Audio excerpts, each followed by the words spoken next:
Payday Ipon Challenge. Kung nag-iipon ka ng 100 every payday, let's say, kinsenas katapusan, monthly, 200 na ipon mo. So, yearly, you have an ipon of 2,400 pesos.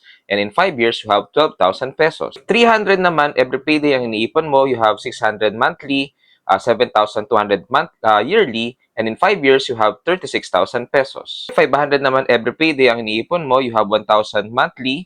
In 1 year, you have 12,000 pesos, and in 5 years, you have 60,000 pesos. Kung 1,000 naman every payday ang iniipon mo, you have 2,000 monthly, no? Yearly, you have 24,000 pesos, and in 5 years, you have 120,000 pesos. Kung 1,500 naman ang iniipon mo every payday, you have 3,000 monthly, in 1 year, you have 36,000 pesos, and in 5 years, you have 180,000 pesos. 1,000 pesos naman ang iniipon mo every payday, you have 4,000 pesos every month, you have an ipon every year of 48,000 pesos, and in 5 years, you have 240,000 pesos. 3,000 pesos naman every payday ang iniipon mo, you have 6,000 monthly, you have 72,000 in 1 year, and 360,000 pesos in 5 years. Kung 4,000 every payday naman ang iniipon mo, you have 8,000 monthly, you have yearly savings of 96,000 pesos, and 480,000 pesos in 5 years. 5,000 naman ang iniipon mo every payday, you have 10,000 monthly, yearly, you have 120,000 pesos, and in 5 years, you have 600,000